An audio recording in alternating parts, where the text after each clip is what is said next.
L'une de ses filles rompt le silence et fait des révélations troublantes. Dans une interview accordée à nos confrères du quotidien Le Jour, elle raconte l'horreur vécue aux côtés de celui qu'elle refuse désormais d'appeler son père.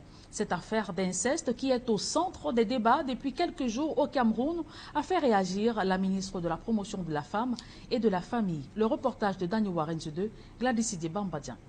Marilyn Alida Atangana Ngoto se livre à cœur ouvert dans une interview accordée au journal Le Jour. Dans cet article, elle décrit un père extrêmement violent qui menaçait de la tuer si elle lui résistait ou alors si elle essayait de le dénoncer. C'est en 2015 qu'il est revenu s'installer définitivement au Cameroun. Elle avait alors 19 ans et était enceinte de son premier enfant, sa mère.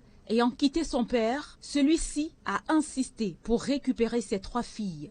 Elles se sont finalement installées avec lui. Et dès lors, leur calvaire a commencé. Il me battait avec tout ce qui lui tombait sous la main.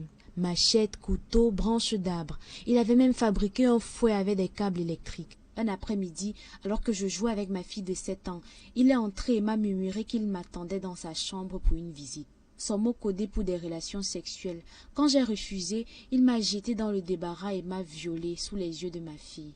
Il les aurait obligés à faire un pacte, celui de ne jamais révéler les atrocités qu'il les faisait subir. Si je trahis mon père, que je meure. C'était la phrase qu'il fallait répéter. Elle confie n'avoir pas eu d'enfant avec son père. C'est après avoir fui la maison, dit-elle, qu'elle a conçu de son deuxième enfant, qui est aujourd'hui âgé de 8 mois. En revanche, au sujet de sa sœur aînée, restée avec leur père, elle la présente comme le défenseur de celui-ci. Elle dit d'ailleurs ne pas être surprise qu'elle ait eu un enfant avec lui. Elle a décidé de parler, poussée par le besoin de protéger ses propres enfants, déclare-t-elle. Et face à ce énième cas d'inceste, la ministre de la Promotion de la Femme et de la Famille a réagi via un communiqué. Elle condamne fermement ces actes, elle exprime sa solidarité envers les victimes d'inceste et leurs familles, les encourage à dénoncer les coupables et réaffirme l'engagement du gouvernement à prévenir